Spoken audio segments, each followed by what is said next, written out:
saaxiib noocee ayaad u baahan tahay? Maxay tahay saaxiibtinimada? Maxaa muhiim ah sideese lagu doortaa saaxiibtinimada wanaagsan ama saaxiibka wanaagsan? Saaxiibtinimadu waa xiriir qoto dheer oo ku dhisan kalsooni, daacadnimo iyo garab istaag. Waana wax ka duwan saaxiibtinimada ku saleysan madadaalada ama waqtiga firaaqada. Saaxiibka wanaagsan waa kan kugula jira xilliga wanaagsan iyo kan xilliga adagba garabkaaga taagan talo iyo tusaale wanaagsan ku siiya una horseeda noloshaada horumar wanaagsan. Dabeecadda saaxiibtinimada ayaa si cilmiyeed loo baaray. Xiriirro tayo fiican waxay la xiriiraan caafimaad maskaxeed oo wanaagsan, koror, farxad, hoos u dhac, walaac iyo sidoo kale isdhexgal bulsho oo aad u xoogan. Sida daraaddeed, saameynta saaxiibka xun iyo saaxiibka wanaagsan ayaan eegaynaa.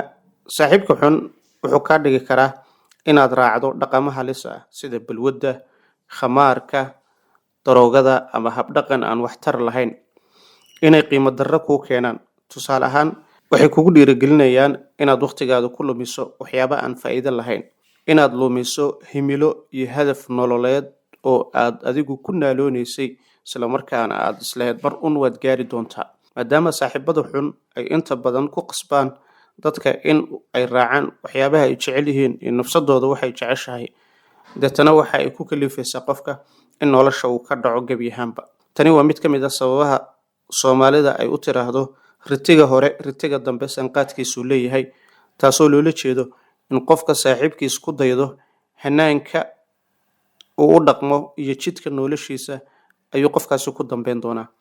Sida daraaddeed maanta waxaan eegaynaa bal saaxiibo noocee ay dadku u baahan yihiin. Dadku waxay yidhaahdaan qofka uu dabeecaddiisa yeesho oo dhaqankiisa qaato, qofka uu la socdo isaga ayuu ka mid noqdaa.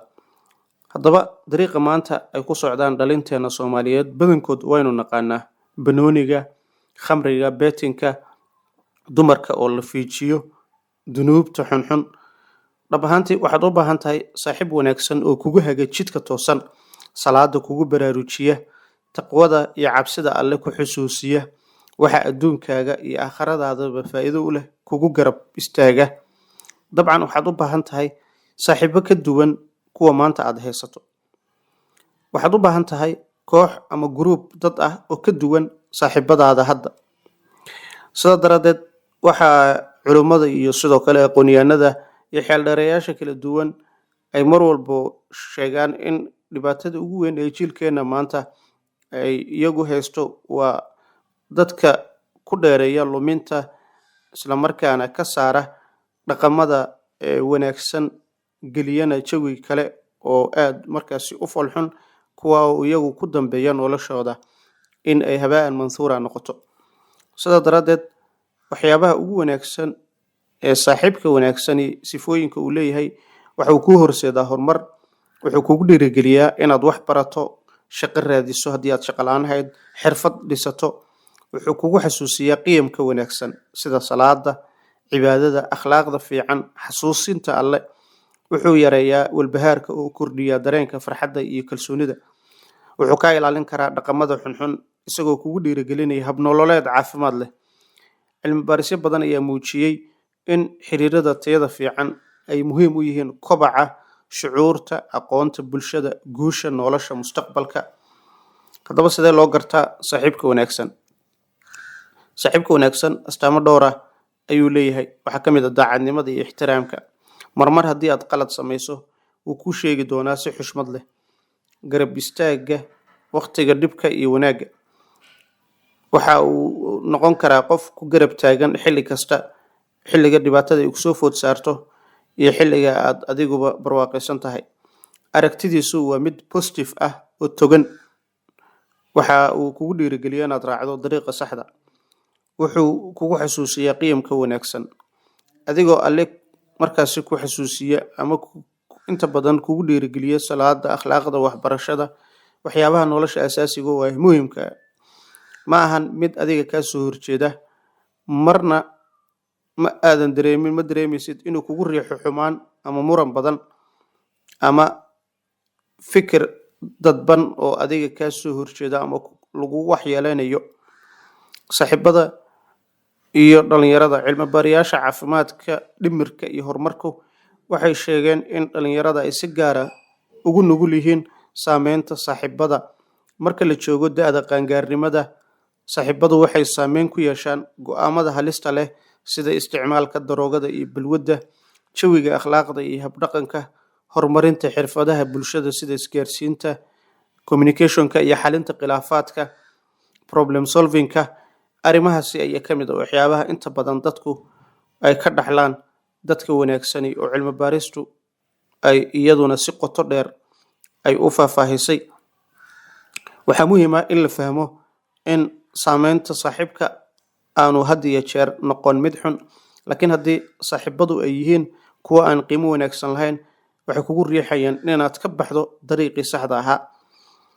In sidoo kale horumarinta bulshada ay hoos u dhacdo. Sidee loo doortaa saaxiibo waxtar leh? Haddaba halkan ayaan ku eegaynaa talooyin farsamo oo wanaagsan.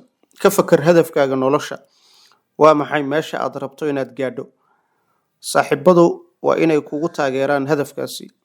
Xulo saaxiib leh fakar iyo akhlaaq aad ka siman tihiin. Ka fogow kuwa kugu dhiirigeliya dhaqamada aan faa'iido lahayn, balwadda, falalka xunxun, khamaarka iyo waxyaabaha kala duwan.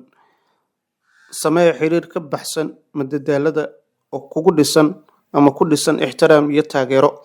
Saaxiibka wanaagsan wuxuu noqon karaa kan ku dhiirigeliya in aad wax barato, shaqo hagaajisato ama shaqo yeelato, ama aad ka qayb qaadato howlaha bulshada.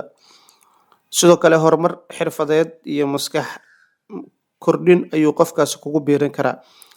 Saaxiibadu waa inay qofka ka caawiyaan koritaankiisa, ma ahan inay hoos u celiyaan ama dib noloshiisa raadkiisa ay gadaal u qofka uu u celiyo.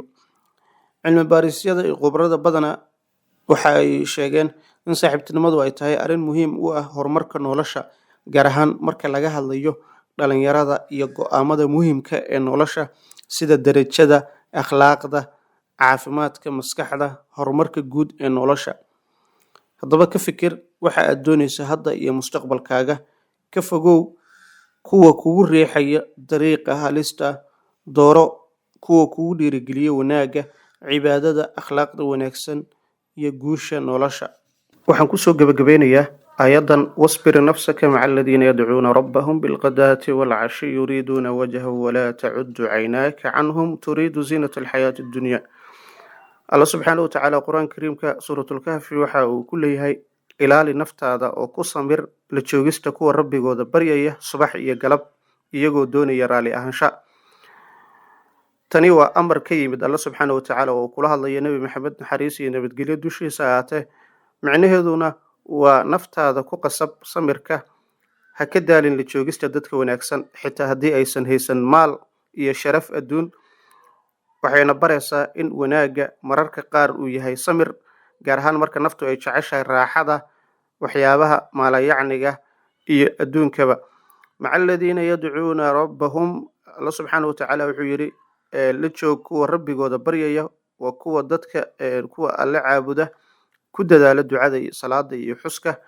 Sidoo kale culamada tafsiirku waxay yidhaahdeen kuwan badankood waxay ahaayeen saaxiibada saboolka ah sida Bilaal, Cumar iyo Suhayb radiyallahu canhu. Kuwaasi waxa ay sidoo kale qaar ka mid ah ay ahaayeen madaxda Quraysh. Waana ayad markaasi sababta ayadda ay usoo degtay qaar ka mid ah madaxda gaalada Nabi Maxamed sallallahu alayhi wasallam ay ka dalbanayeen inuu ka fogeeyo saaxiibada saboolka si ay ayadaasi u fasirtaan.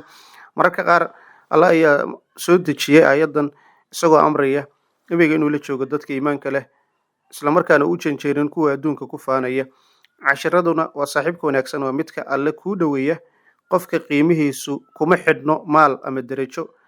Ikhlaaskuna waa furaha akhlaaqda camalka. Guud ahaan inta ayaan kusoo gabagabeynayaa muuqaalkeena maanta. Waan filayaa in aad wax badan ka faa'iidi doonto. Inta aan muuqaalkiisa xiga dib dambe hawada ugu wada kulmi doono. Sidaa iyo wassalaamu calaykum waraxmatullaahi wabarakaatuh.